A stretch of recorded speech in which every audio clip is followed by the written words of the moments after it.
غلطی نہیں کر رہا، ان کی آتے شروع میں بہت سپر ہٹ فلم تھی، تو ریما خان بھی انہوں نے جوائن کیا ہے، اور ان کا سوال آپ کے لیے۔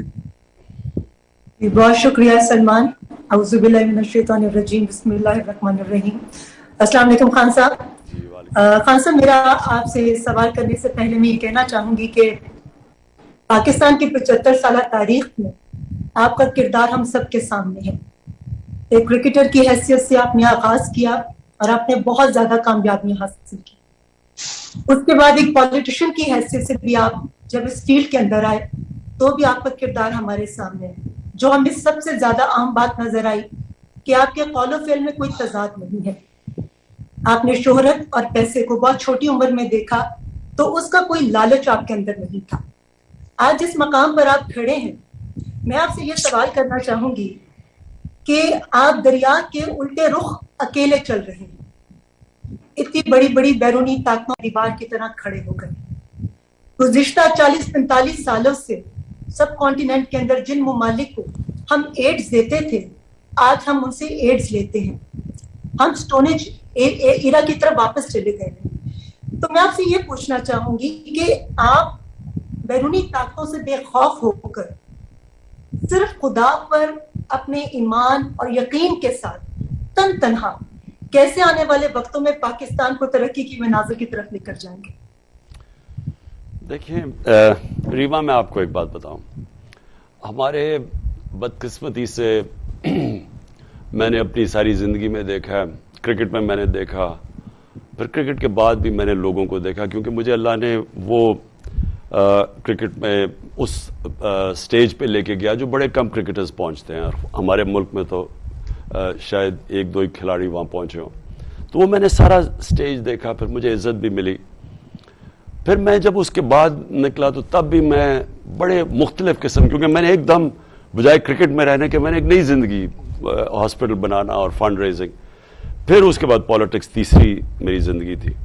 تو میں ساری وقت لوگوں کو ملتا رہا مختلف قسم کے۔ دیکھیں میں آپ کو ایک بات بتاتا ہوں، اللہ نے انسان کو اشرف المخلوقات بنایا، ہم اللہ کی سب سے عظیم مخلوق ہیں۔ فرشتوں کو کہا کہ انسان کے سامنے جھکو، کیونکہ شیطان نے جب نہیں جھکا تو اللہ نے کہا تمہیں نہیں پتا میں نے اسے کتنی صلاحیت دی ہے۔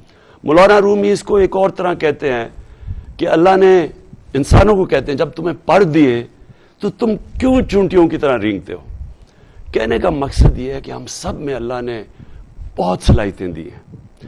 ہمارے میں مسئلہ کیا آ جاتا ہے کہ ہم زمینی خداؤں کو، ہم بت پرستی لگ جاتے ہیں راستے میں، ہم خوف کا بت پوجا کرنا شروع کر دیتے ہیں کہ مجھے کوئی ذلیل کر دے گا، میں فیل ہو جاؤں گا، مجھے کوئی مار دے گا، مجھے میری رزق، میری نوکری چلی جائے گی۔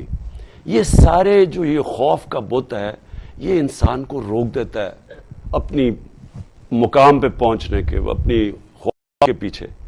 تو ہمارے نبی صلی اللہ علیہ وسلم جو ایک ہمیں اللہ کا حکم ہے کہ ان کی زندگی سے سیکھو، تو وہ بھی تو ایک، ہم نے ان کی زندگی سے کیا سیکھا؟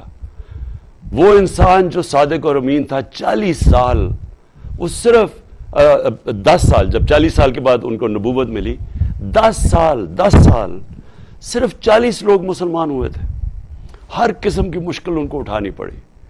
تو اللہ نے ہمیں ان کی زندگی سے کیا سکھایا کہ انسان کے ہاتھ میں صرف انہوں نے نیت اور کوشش دی ہے۔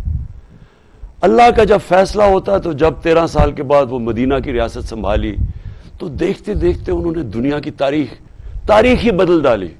یعنی کسی انسان نے وہ نہیں کیا جو انہوں نے اس 10 سال میں کر کے، یعنی دنیا میں وہ انقلاب آیا جس کی کوئی مثال ہی نہیں ہے۔ تو ہمیں جب وہ اللہ کہتا ہے ان کی راستے پہ چلو، تو ان کا راستہ مشکل راستہ ہے، لیکن جن لوگوں کے پاس یہ قوت ہوتی ہے اپنے خوف کو قابو پانے کے، اور اللہ میں ایمان رکھ کے، اور لا الہ الا اللہ میں ماننے کی، کوئی نہیں ہے خدا اللہ کے سوا، وہی لوگ بڑے کام کرتے ہیں۔